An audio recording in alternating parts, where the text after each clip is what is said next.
Three-time, how about this? Thank you very Three-time much. first-team All-American. Only one other Georgia player ever to do that. It's Herschel Walker. Two-time SEC Player of the Year, third in history in sacks. His resume is impeccable and well-deserving of this honor.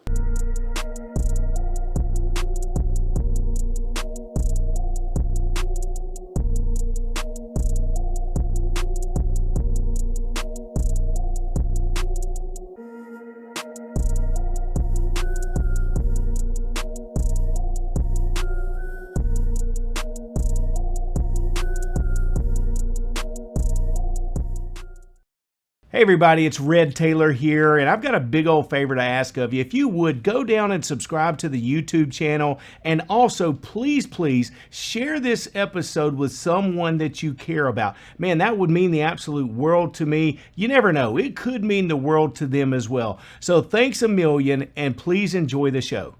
Hey everybody, welcome back to another episode of Red Hot Read, and I want to tell you to go ahead and just strap yourself in, buckle that seatbelt up and tighten it up today, because you're going to want to spend the next 45 minutes to an hour with us with intention to get better. Today's guest is an absolute superstar in the movement for good. He is a former Georgia Bulldog, three-time All-American, all SEC. When's the last time the Southeastern Conference had a defensive player that won all SEC?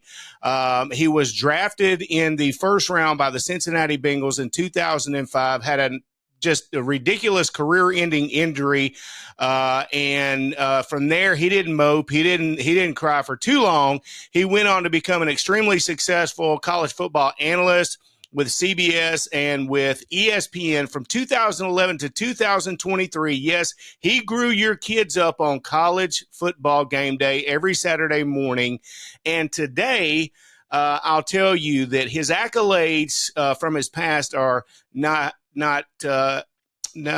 any comparison to what he does today, because today he is a father, he's a husband, he is a believer in Christ, a disciple or a discipler of men, a high school football coach, and he's our guest today on the Red Hot Read, and his name is David Pollack. David, welcome to the Red Hot Read. Man, you sold me big, bro. That was a nice job. I appreciate that. It made me sound really important. Thank you. Dude, I love it. Thanks for being here, man.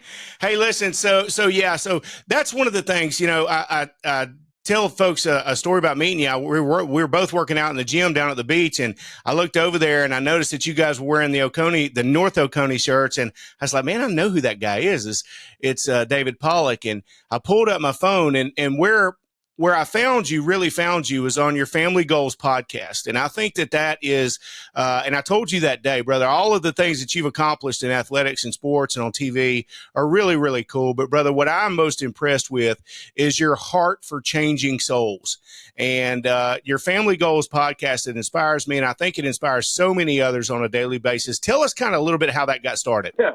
It got started in the closet of our church with my pastor, and we decided we were going to do something to try to help people. We saw travel ball was a big deal, and we just saw parenting, and it was like, what can we do to help people, and what can we do to get more people in church, and kind of just said this could be a tool that we could help and inspire and motivate. Now listen, I never thought I'd be getting text messages from Scott Drew and Dansby Swanson and Dabo and those guys, like that they would actually listen to it, but it kind of took off. And just, man, if you're looking to grow and you want to challenge yourself, and I love going to church and I love hearing about grand ideas and things to do, but like my brain is so ADD when you give it to me so broad, like I'm like, dude, I need steps. And so that's kind of what we've done with Family Goals, is like the art of goal setting. And there is an art to it, man. Like there's a huge art to it and an accountability piece to it. So that's how it started. And then it started to grow. And now we've continued to do it for several seasons. And we got our next season coming up here in a few weeks, I guess. Love it. Okay, so yeah, man, I get what you're saying. You need dialed in goals instead of a broad spectrum to be able to actually find actionable steps to achieve them. One of the things that I appreciate and admire so much about it is really two things, okay? And I think there's some of the most difficult things that we are confronted with in our society, and there's really a pandemic of problems in these areas. And first and foremost, that's marriage, and how we as men are failing our families and our wives and our legacy and our divine purpose and destination by not leading our families and our household in good marriage. And secondly, and that's in being fathers, in being strong fathers. And, you know, it seems like we have a nation and a world that is crying out and just begging for better men to step up in those areas. So tell me a little bit about how you guys are going about to encourage and inspire men. Let's talk about first to lead to Well, become better here's the husbands. thing. It's got to be intentional with all of this. And I think one thing that I've seen that naturally happens when you have babies, man, like their needs are so high when they're young that they immediately become the needs that come before your spouse. And that's not how it works. Like it's your Yep. spouse first. And so I think like just like with my baby girl, like I tell her all the time, and I've told her since she was young, I was like, hey, baby girl, like who's my favorite? And this is for my daughter. And she's like me. And I'm like, your mommy. I said, that girl right there. I said, she's been here before you and she'll be here after you. That's my girl. Like that is my girl. And I got to show her what that looks like. And I got to put my wife first. And I got to love on my Yes. wife. And I got to show her that she's special. I got to show her how she's supposed to be treated so she understands what a healthy marriage looks like, right? Like that's super important. But the kids Yes. can't be first. And it's so easy to do. And we find ourselves slipping into it because their schedules get busy and we're going here and going there. I traveled a ton for years and I try to, when I walk in the door, man, I try to go greet my baby doll first. Like I try to go show her she's first. And when I'm on the road, it's intentionality of like, I got to make sure I'm asking her about her day. I got to be plugged into if something happened today that I didn't know about. And so I think it's a skill set that's not easy for everybody. And if it doesn't come natural to you, you're not alone. You can set reminders in your phone, like to text your wife. You can pre-text out stuff to your wife of just checking in with her. Like, and I know that sounds stupid, but put it in your notes, man. And your day is going to be really busy. Like, let's make sure that she becomes a priority and she knows she's a priority. And so I think the more we do that, the healthier marriages we have. We show kids what that looks like. And then I think we become better parents. And listen, dads, like it's on you, bro. Like we can spin this however you want. You are called to be the man of the household. Here's just something I know that will happen. Yes. If you don't lead, your wife will, because women are built for that. Like they will absolutely take over. Dad's words weigh more, whether you like it or not. You watch like God gave us a deep voice. Like God gave us that big, strong body a lot of times. And that command that they listen and they respond to.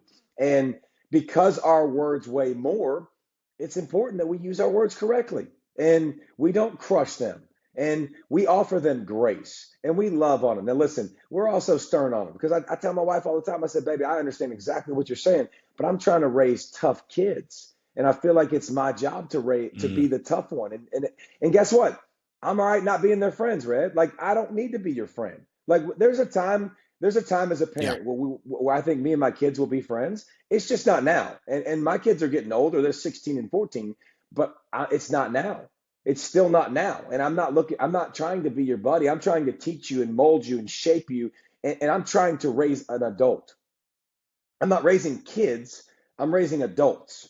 And I want them to be able to handle situations. And just like yesterday, I was asking my kids, I'm like, hey, because, they whine about our phone rules. We got strict phone rules. Like they're very strict Love because it. I think it's Satan's greatest Love device it. is the cell phone.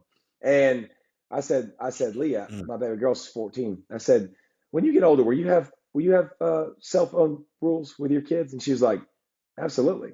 I was like, really? So you will? She's like, yeah, I'm not gonna let them just give them a phone and tell them to go wild. I'm like, okay. So I was like, so it's kind of cool to watch them because we've had to talk through like, first of all, everybody had cell phones before our kids. Yeah. We didn't get cell phones until they Yeah. were in 8th grade, and talking them through of like how it can be dangerous. And our job is to lead our kids, to show them the danger, not to make them feel small, not to make them feel like I'm the dictatorship and it has to be this way or the other, but like to show them why we do things. When you teach a kid the why, it's important.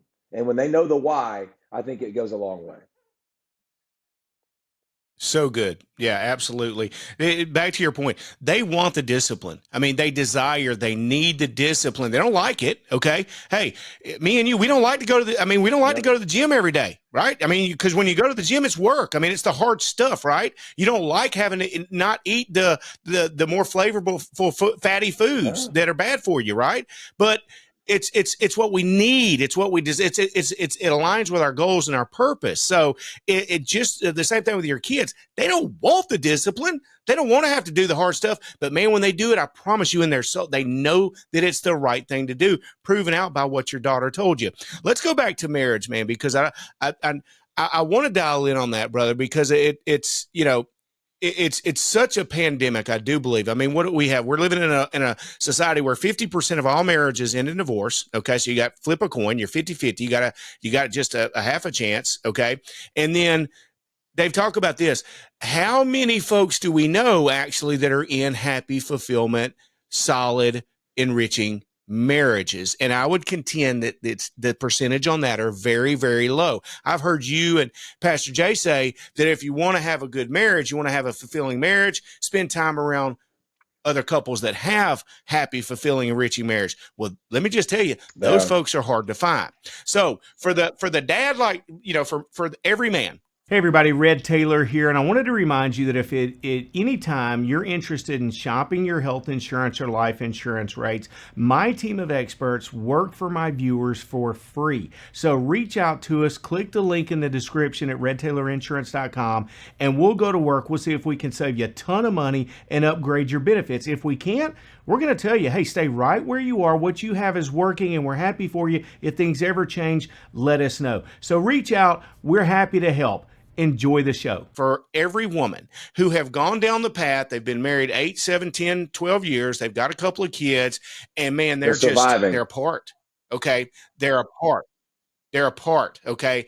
And they don't like each other anymore.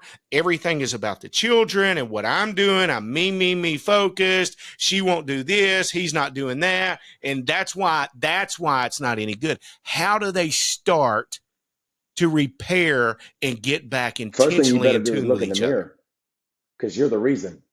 You're the reason why this marriage isn't working. It falls on you. Like you have an opportunity to Love it. worry about what you can control. And what you can control is being a great husband. What you can control is loving on your wife. Let me tell you something. Yes. If you're filling your wife's needs, you're gonna get all you want from her. You're gonna get a lot back. Now, you need Yes. to understand an important thing. What is my wife's loves language? Like, what makes her feel content? What makes her feel happy? Like, there's a book called The Five Love Languages, and I'm sure everybody's heard of it. Well, here's the thing. I did the five love languages when I got married, and I looked up down the road, 15 years down the road into marriage, and what I found out was my wife's love language isn't the same. And so I'm pouring into the wrong love language. It changes with kids. It changes with your body changing. It changes as you get older. Like, so I think Yes. it starts with you looking in the mirror and say, am I going to put her first? And my answer to you is you probably don't. Like, because if I'm worried about my sex and I'm worried about my time and what she doesn't do, you're pointing the finger at the wrong person, because we're flawed. We're making Amen. mistakes, but man, I got to meet her where she's at. But I got to love her through everything. I got to put her first through everything. And I got to start making changes on me. If you work on you, your wife will work on her. But here's the thing. All you out there that think, we're raising babies, we don't have a great relationship, but we're really good when it's just us, and when they're gone, we'll be fine. Nope.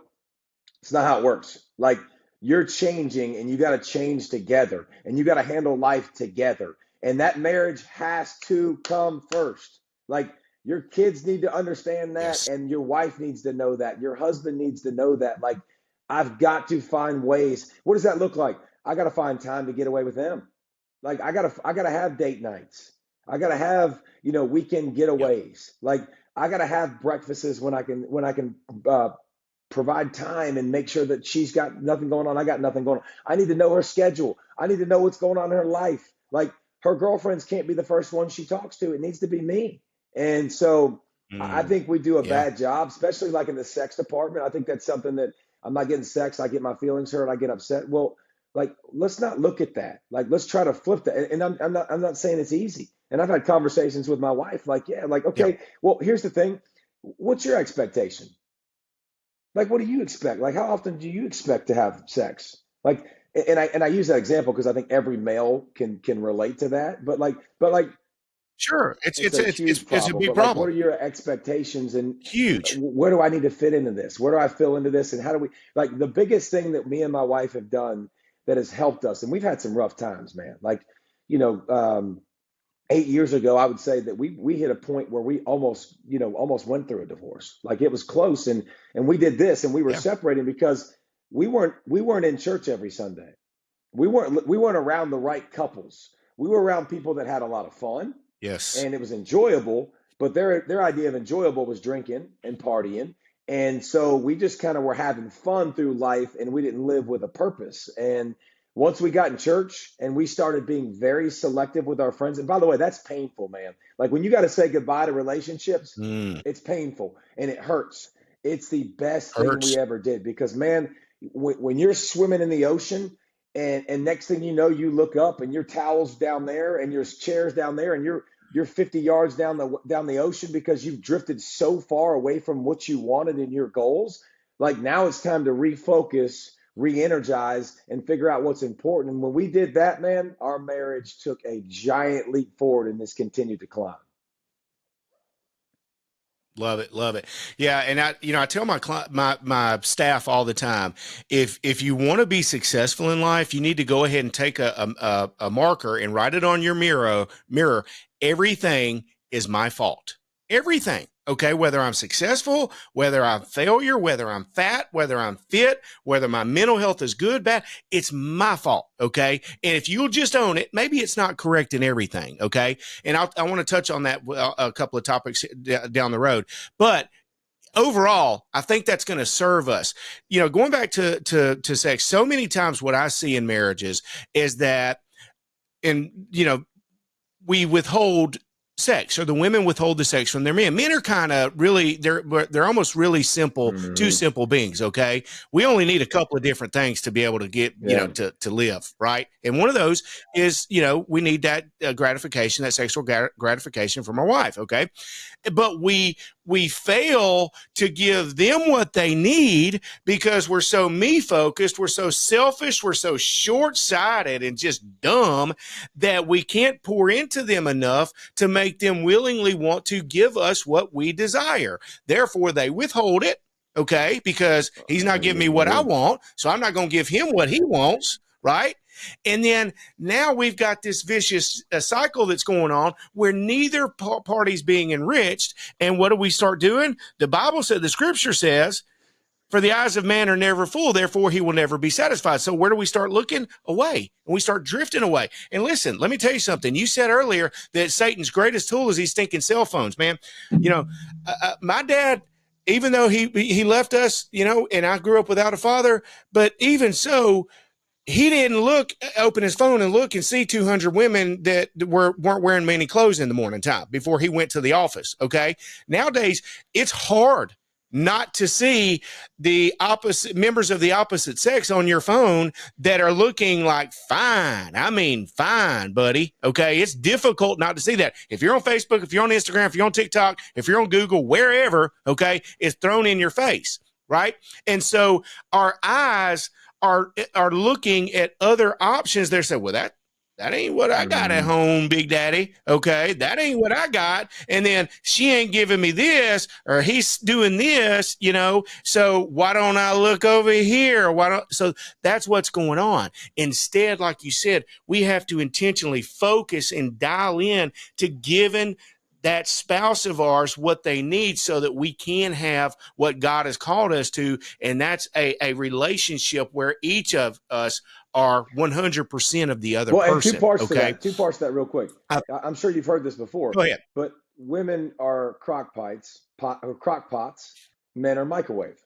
Like, men are ready to rock and roll. Yeah. Women, they need to be loved Oh, on. yeah. They need to be appreciated. If you want sex in the bedroom, it's a long act. It's an act of doing dishes. It's an act of cleaning up the kitchen, right? Like, it's 100%. That It's an love act language. of pouring into them in Right. another space because sex is not as important to them as it is to us, and it's just different than it is to us. So I think that's something that when we understand it, I think it makes life easier. When we learn, and I'll be honest, I'll be vulnerable and be honest. Like, Red, I've prayed for a while now too. It's like, God, take the desire for me to have sex away from me. So I don't have it so much, like that I can appreciate just being with my Mm, wife and I'm content. Like, take that where like I have to have right. that, and that's the most important thing and the only thing that I'm thinking about away. What you said about women is important because here's the thing, Red, we used to have to go look for it if we wanted to find it. Now it'll find you. Porn will find you. Messages will Yeah. find you. AI will Yes. find you. Like, it's going to come right to your phone. And porn is destructive. It'll ruin your marriage. It'll ruin your life. Like, it's not just as simple as I'm looking at something. Like, all that goes into this in the comparison game and what you're not getting. Like, you're not going to be satisfied at all. Like, it's going to continue to drive a wedge No, because it ain't it ain't real. real. It's absolutely fake. It ain't real. And so I think it's something that men, Yep. we're going to struggle. And here's another thing, we're going to struggle with lust, and we're going to look at other women and we're going to think thoughts. And here's a technique that helps me is like, as soon as I look and I look at something real quick, I'm like bounce, and I bounce my eyes right up. And I'm like, God, I'm with you. Yep. Like, this, you're the Yep. most important thing in my life. Like, I'm not looking at that. Like, get my eyes away from that. And I think it's something as men that we'll always struggle with.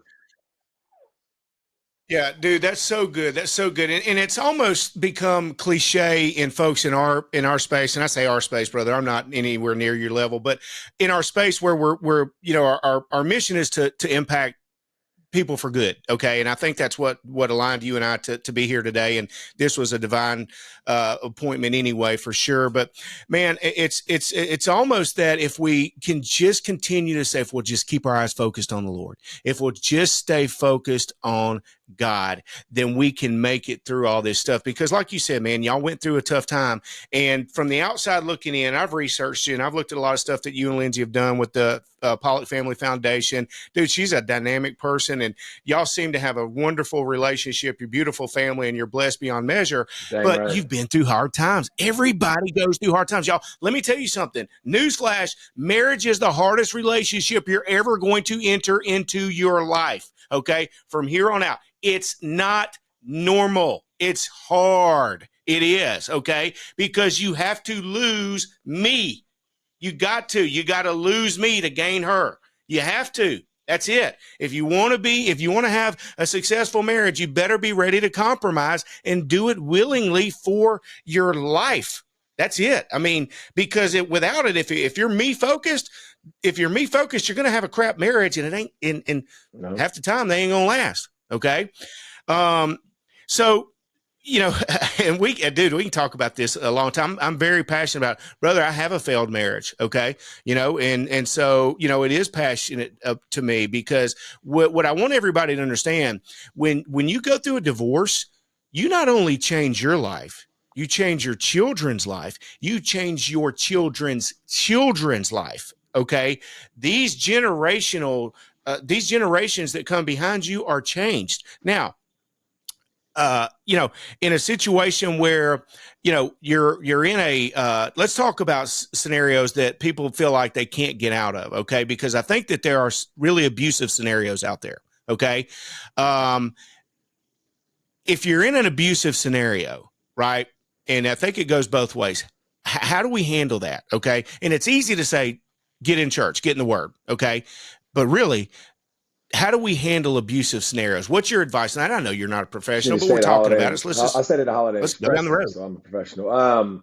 No, I think listen, there are definitely listen, the severity of that is very vague too, and there's a lot of gray that can be there. But like, we're all in different situations. But if you're in a situation where you're not in church and you can't get your spouse in church, it's going to be harder. Like, if it's already 50% red, like, if you're not in church and you're not on the same page, then it's going to be way less. It's going to be way less of a Yeah. success rate. And that's not, listen, there are biblical reasons for divorce. Like, that is, like, infidelity is a biblical reason for divorce. Like, you can look that up, and there are reasons for that, and there's a reason to leave. But listen, not every marriage. What you said is spot on. Every marriage is hard. Every marriage is difficult. It is hard to put. It's hard and unnatural to put someone before you. It's unnatural because Yes, we it wake is. we live Yeah, a life ain't right. where we get what we want so much of the time, and we're looking out for numero uno so much of the time. And when it's not number one, and you're number two, and you're trying to put other people before you, it's not natural. And I think we're always looking at, what am I getting? What am I getting? And so it's retraining of the brain. But every situation is different. There are situations that you can't recover from. There are situations that are really, really bad. Mhm. But again, I think it always starts Yeah. with, like, how can I be the best version of me? How can I work on me? How can I fix the things that I need to fix? Because we all have things that is keeping us from God, and things that we continually do. And I want Mhm. to keep bringing those to God so He can say, I can fix that. Like, I got to work on this. Like, and help Him Yeah. to invite you to work on those Yeah. things. Yeah. Love it. Love it. Let's switch gears and let's talk parenting, because I don't know if it's as equally important or as equal as a pandemic as the marriage crisis that I feel like we're going through. But parenting, I feel like, is just absolutely out of control these days. So, like you mentioned earlier, the travel ball scenario, we got all these moms and dads that think little Johnny's going to be the next Chipper Jones, the next Dansby Swanson, the next David Pollack. And they've probably never been in a scenario where they've seen true, what professional athletes actually really look like. Superhuman These freakazoids. super freaks. Yeah, superhuman freakazoids that just were born this way, and that's what they're going to be competing against. Or, those guys that are down in Dominican, they wake All up they every do. day and that's all they do. Okay, they don't do nothing else, right? Okay, and they're just absolutely overtaken by it. And then, all the parents that are giving their kids these phones, and they're turning them over to the devil, to the porn. And because, look, man, I'm just here to tell you, when you give your 8-year-old an iPhone, okay, and you don't have absolute parental controls on that thing, you're setting your entire It's like giving lineage them up for car keys failure. and telling them to go Okay. drive. It's the equivalent of that. Uh, It's very, it's very dude, similar that's a to, great like, giving an analogy. 8-year-old. I mean, like, it's just, listen, I understand, and I'm with everybody who says, like, they're gonna get a phone, they're gonna get social media. Sure, my son's 16, he doesn't have it yet. My daughter's 14, she doesn't have it yet. But, like, I know, Love I'm it. fully aware that they might. But Love it. here's the thing: their brain isn't ready for it yet at 14. Their brain isn't ready for it yet at Yeah. 16. So the more we can delay giving them those things and having to deal with those things, the better. Like, that just seems like common sense to me. But, like, when you have a phone, like, why is a phone in a bedroom? A phone should never be in a bedroom. Like, if you're going Yeah. to give your kids phones, Yeah. that's fine. But, like, the main area is where the phone stays. When your friends come over, they put their phone. My son's friends drive to my house and to come hang out with my son. And literally, they'll walk in the door, and the first thing they'll do is put their phone on the door, and then they'll walk upstairs, or on the table, and they'll walk upstairs. Like, because they know Love it. that's our rules. And after hours is when a Yeah. lot of you men get yourself in trouble, when you have access to your cell phone, you have access to porn, you have access to all that stuff right there. Um, it's just, it doesn't help you sleep. It doesn't help you find good options and Yep. a lot of things that are favorable. So I think the phone is a huge problem. It's a huge epidemic. The kids don't know how to be social anymore, because they can text, and then the gaming. They put on headsets, and they're talking to their buddies, but that's the way they hang out now, as opposed to driving to somebody's house. And as parents, I think we got to Right. do as good a job as we can of facilitating conversation, facilitating face to face, helping them do that stuff. I will never forget, like, when my son was 12 and he didn't even have a phone yet, and we go out to eat with our travel baseball team, and I took all the kids' phones. Mhm. I said, "Give me your phone. Put it right here. Stack it up. Stack it." We stacked them up all on the table. The next thing you know, they're doing spitballs, and they're talking to each other, and they're Yeah. being Being kids. They kids. know how to do it if you give them an opportunity Yes. and space to do it. Instead of, Otherwise, they'll be watching videos and stuff. And listen, sports is a tough deal. Okay, sports are important. Sports are paramount to learning discipline, learning toughness, learning how to work together as a team, learning how to succeed, learning how to fail. How do you handle failure? Um, but let's just not get sports out of the vein of what it should be. They're sports, they're recreation, they're fun. They're to play. it's Yeah, play. it's It's play. And play. listen, a lot of kids don't play nowadays, unfortunately, because you don't let them go outside, No. and you give them a device at a young age, and you let them Yeah. sit on TVs. And a lot of times they're not playing. But Like, I did not have a personal trainer. I did not have a weightlifting coach. I did not have a private instructor. I made it to the NFL because God touched me. Like, Yeah. I was at Georgia's Yeah. football practice yesterday. The amount of, like, there was a kid that played left tackle. There's a kid that you'll get to know him in a couple of years, by the way, because he'll be a freakazoid. He's a left tackle. He played basketball growing up. Hasn't played football. He's on full scholarship at the University of Georgia. Full At scholarship. Georgia. 6'10", Georgia. 360.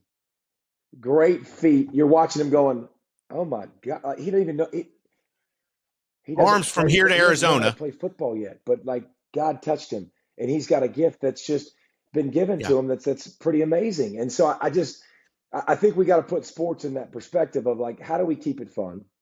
How do you get yourself out of your kid's journey? Yep. Like, this is not a journey that involves you.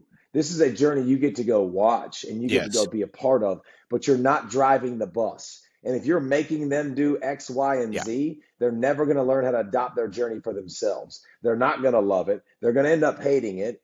And they're not even going to be as successful as you would have wanted them to be. Even we knew they were never going to go to the NBA or like the Yeah. amount of people. I'll never forget when I walked in the Georgia weight room for the first time. I'm like, I was the freakiest kid at Shallow High School. Like, I could squat a house. I was quick. I was big. And you walk in a weight room and you're like, what the heck? Like, where did that freakazoid come from? And all these freaks from different states, different areas, they all come together Giants. and you're like, oh, okay, so I'm not the only one that's athletic. Like, I'm not the only one that's 6'3", 275 Yeah. in high school. Like, that dude's 6'6", 320. Yeah. I'm like, golly, that's crazy. So use sports for those life lessons, but use sports for fun and bonding and social skills, not to try to build your kid into something that they're not ready to become. Absolutely. Big thing I've told folks all the time, make it about play, make it about fun. Okay. If you want to do your job as a mom or a dad, make it to where your kid wants to tell you that Yep. they want to play again next year. Okay. Not that you want to ask them, say, man, I can't wait till next season. Okay. If they're not telling you I can't wait till next season, or I can't wait till we get to go back out there and do this thing again, something probably ain't right. Okay. Newsflash, your kid is not going pro at anything sports related. It ain't happening. And I'm just going to tell you this right now. Playing college athletics in America today sucks. It's a job. It is a job. It ain't fun. It ain't fun for 99.9% of those kids. I'm just here to tell you. You got to love it. Hey, and a lot of the kids that do love it don't necessarily love it, Correct. but it's all they Yep. got, right?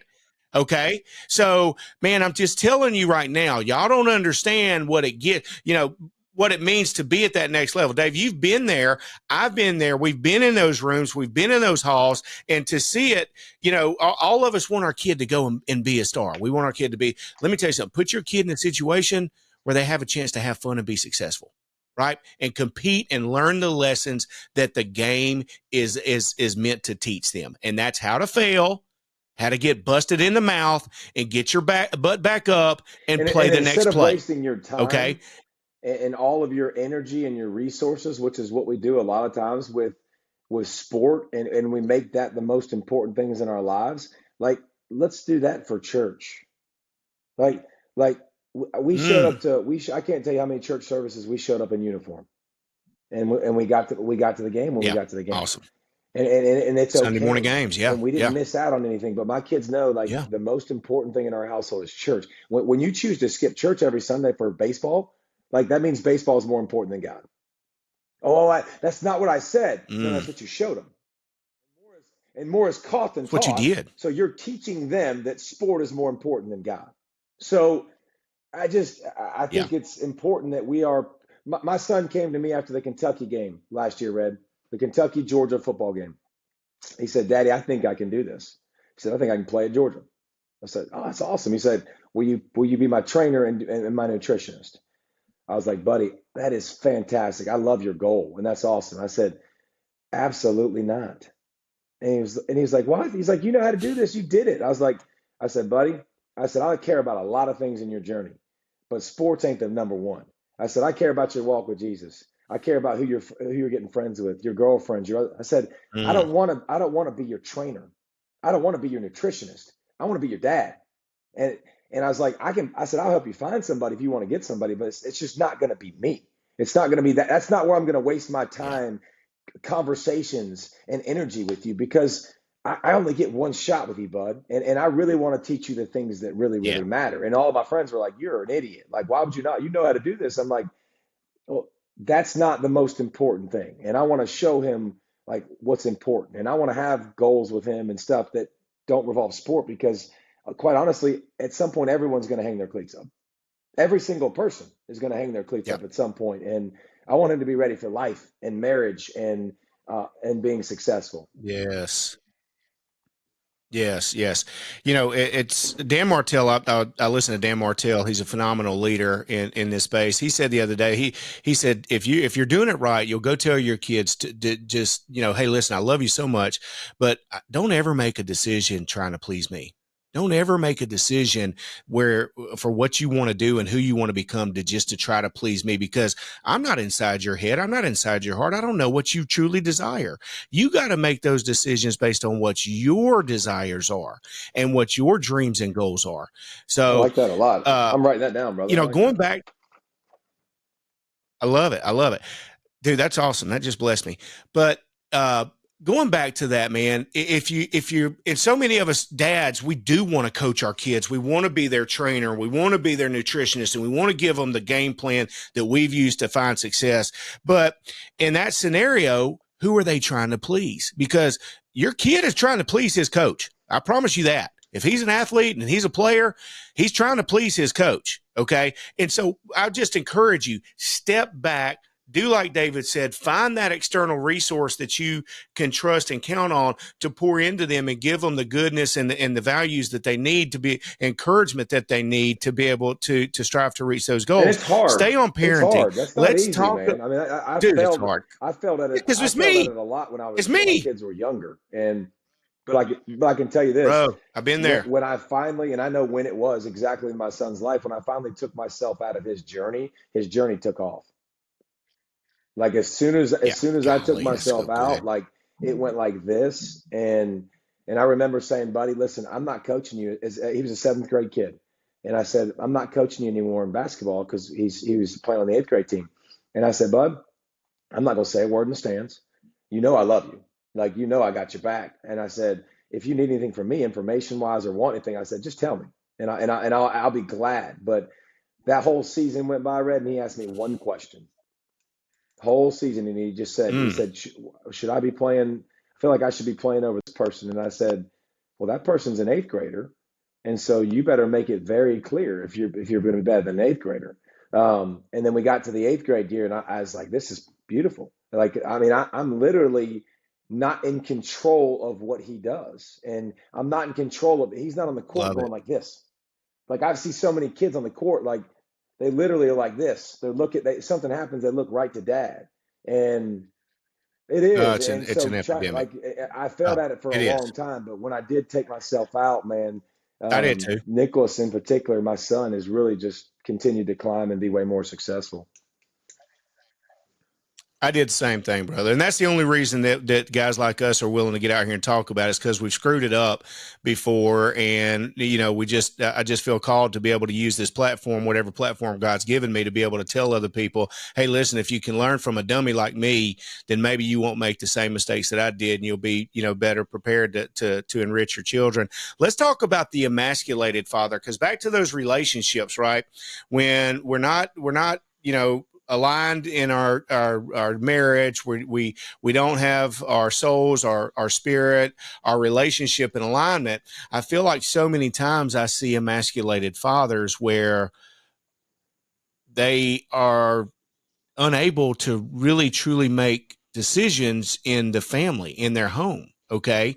And they become victims, and they become these weak, Passive. broken men. Yeah. Passive, weak, okay, just going through the motions, sitting up in the stands. I ain't talking, you're not sitting on the front row in the stands. You're sitting way up in the cheap seats, watching the game of your life being played on the field in front of your entire world. Okay.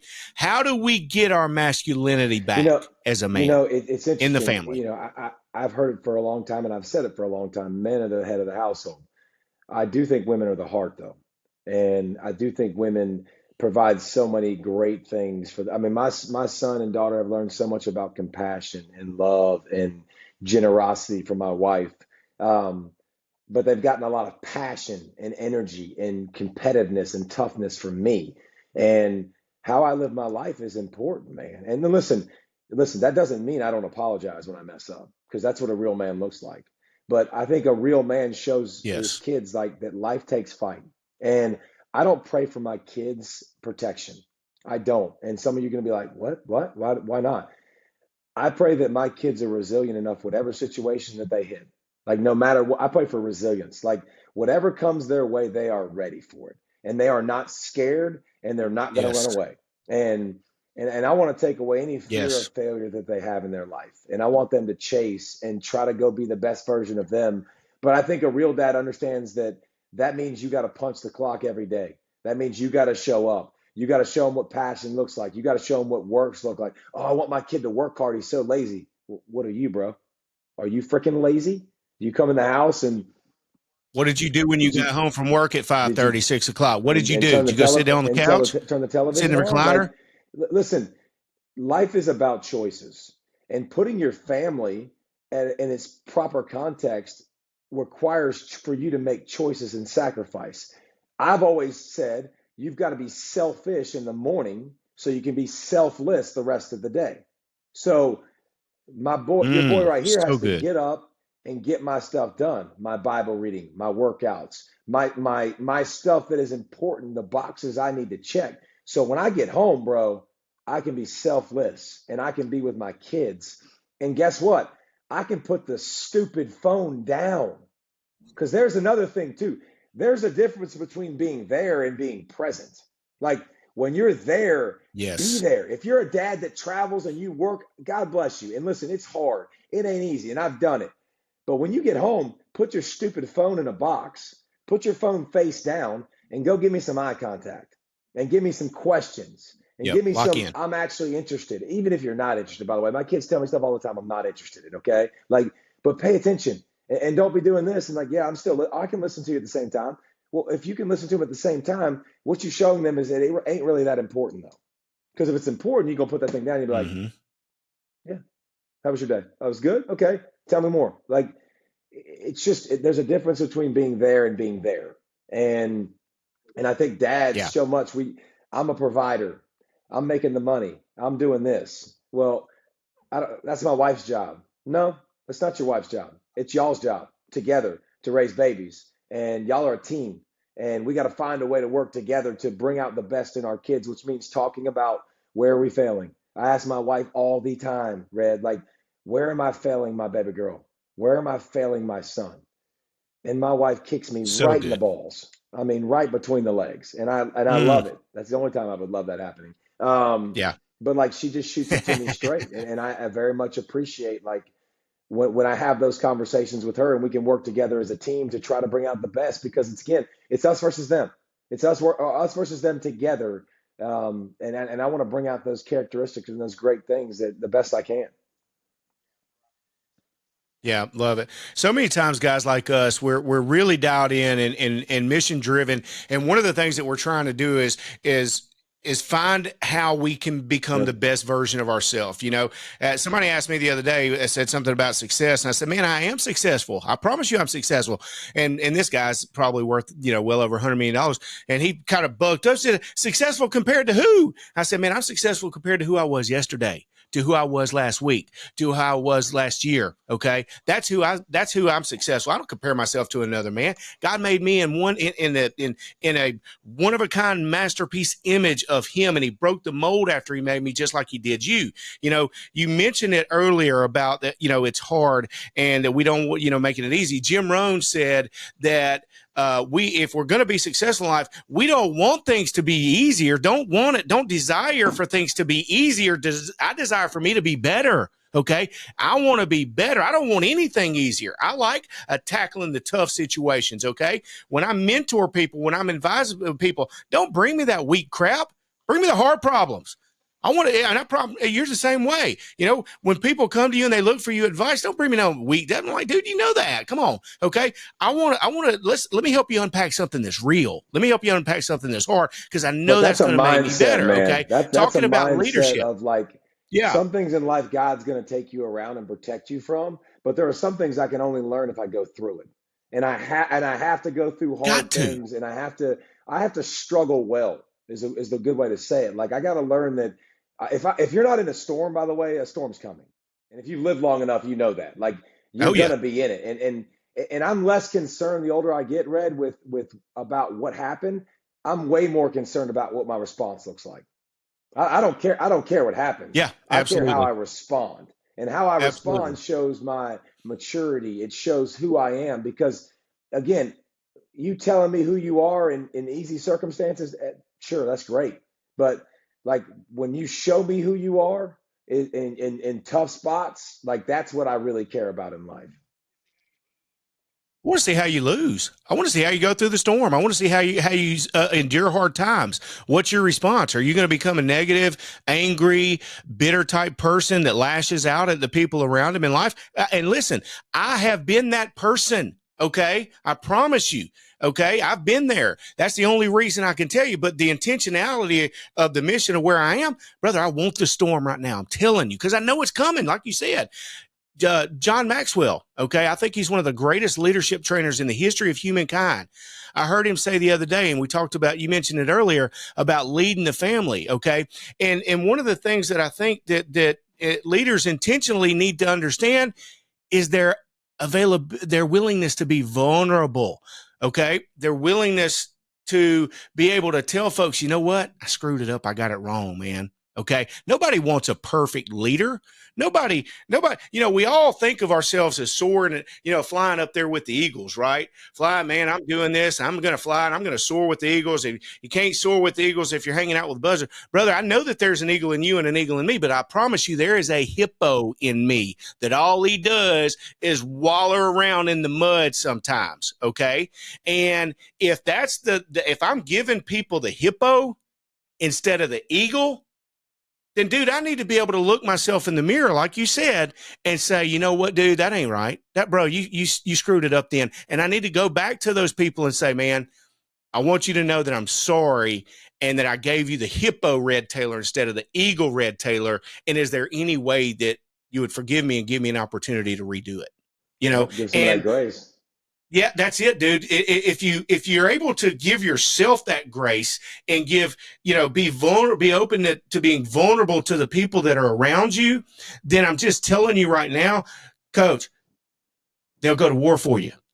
Oh, yeah. They'll go to war for you. Okay. Well, and a lot But of times with grace, the interesting thing with me with grace, Red, is like we are so willing to take it, especially believers from God. We are so willing to take that grace that He gives us oh every yeah, single day, but we ain't Lord, gonna thank give you. it. But we ain't gonna give it, and Yeah, that's the exact opposite. I would argue they don't work. They don't work.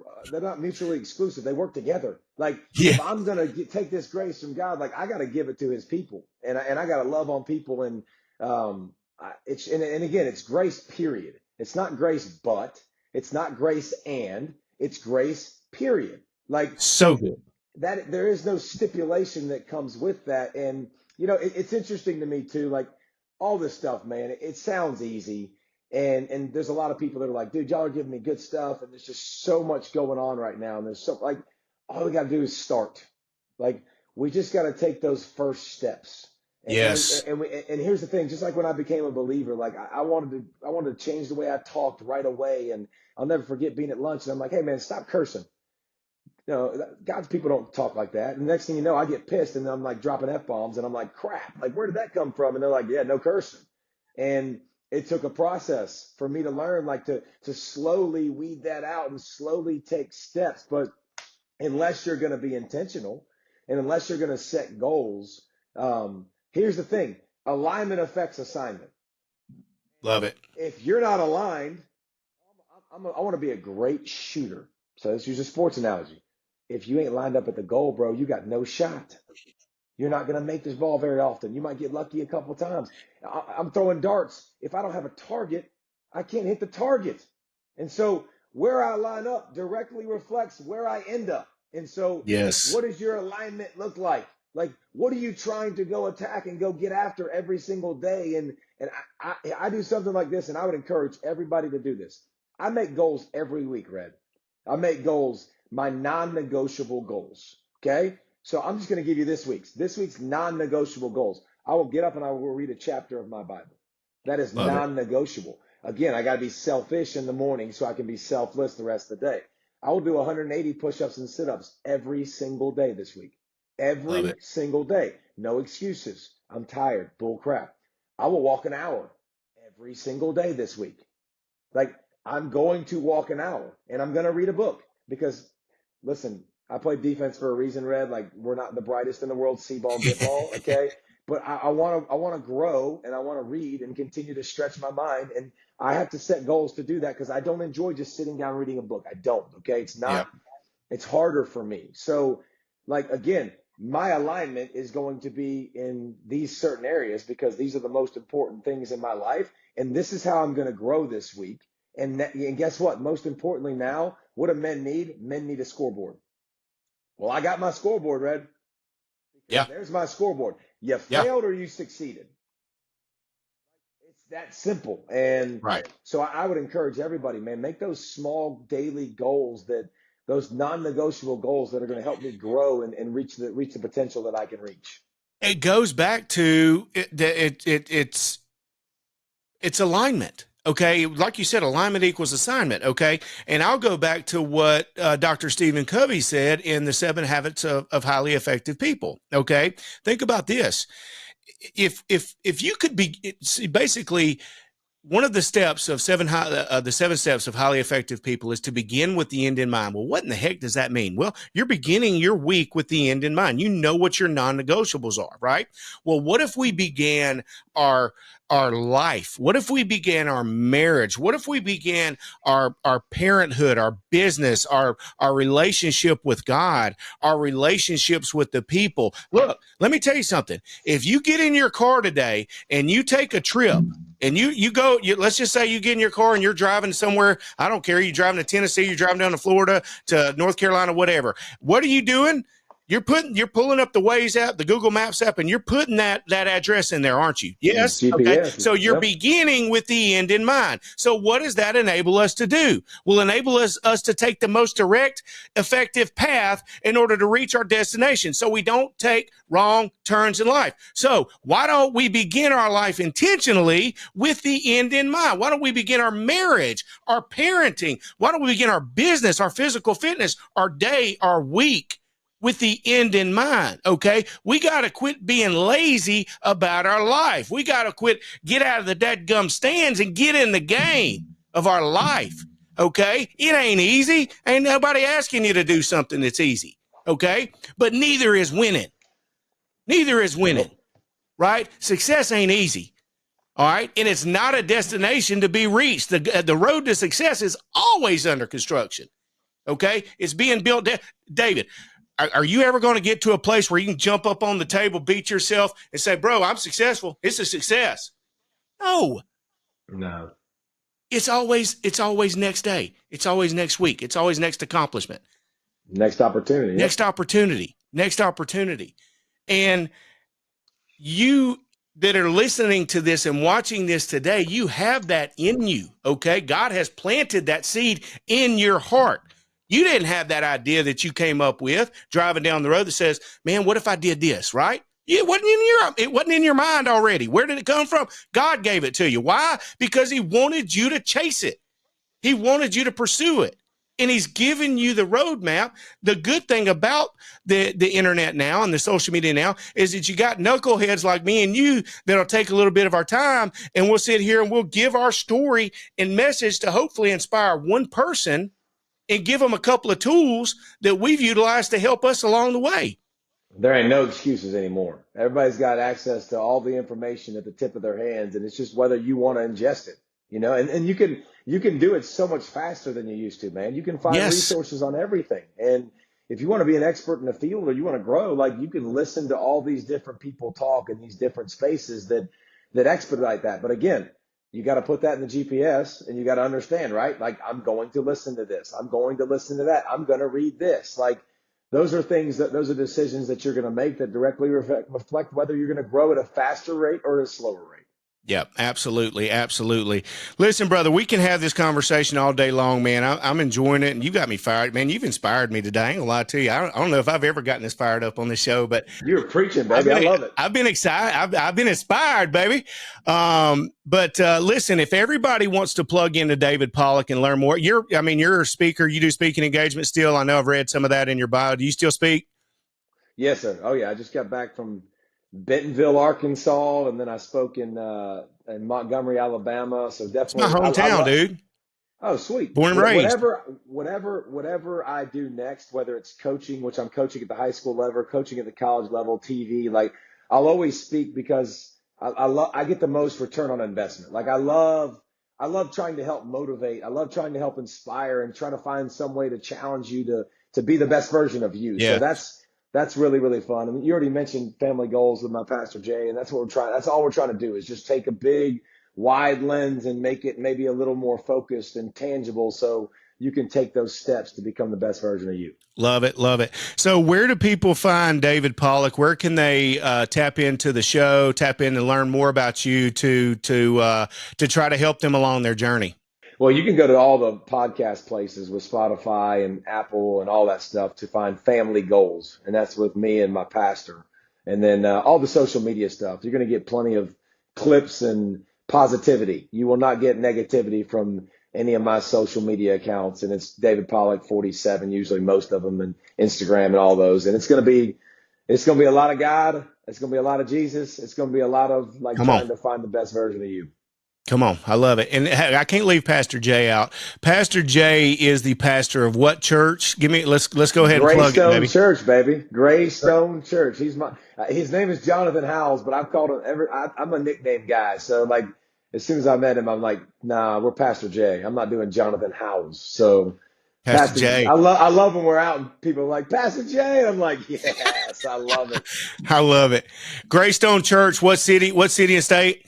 We got it in Athens, Georgia, Oconee in Georgia. We got it in Walton, and we got it in Loganville. So okay, and they can find it online, I'm sure. Oh, absolutely, yes, sir. Yeah, good stuff, good stuff. Well, listen, I always do this, and I'm fixing to put you on the spot because this whole interview's been on the spot, anyways. I was like, what are we going to talk about? You're like, we're talking about. I know. Like, all right, you're like, dude, this is like an easy Saturday morning, man. I just got done my workout. I'm just going here and grab some lunch with the fam. Big Red done put me on the spot.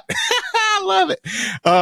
But no, listen. So there's so many people that are going to watch this, are going to receive this message today. And if you've made it to the end, there's a reason you made it to the end. Is because David's got this one last message from you, and it's if you had to give someone who has received this message today one piece of advice on how to win, just win, whatever it is in. Okay, what are a couple of actionable steps? What's the advice that you would give them to start winning in life? I'm going to make this very, very simple. Pull the trigger. If you wait till it's perfect and you got all this ammo and you got your gun and you're just waiting for the perfect time to pull the trigger, it's never going to come. Like you are never going to be ready for what you're going to accomplish. Like there is no elevator to the penthouse. Yeah. You got to take the steps. And I think so many times we get so much paralysis by analysis and we never pull the trigger. And I think Maxwell told me this when I got fired. He was like, hey man, like he said, I've pastored a church for 25 years. I'm a leadership guru. And he was like, I've never had a clear vision in my life. And I was like, excuse me? Like what? Like that's your job. You do that. That's what you do. He was like, man, I just keep moving forward. And I've seen that God just crystallizes my vision and I understand my purpose. And I think we got too much of that in life where we're just waiting for the right time, man. You got to pull the trigger and then you learn as you go. Oh, I messed that up. Okay. Well, that's fine. How do I keep evolving? Because here's the thing. If your cell phone is dying red, by God, you're going to find a way to get a charge. Plug. If your dream is dying, you better find a way to get a charge. Yes. And keep moving forward and keep trying to go in that direction and not let your dreams die.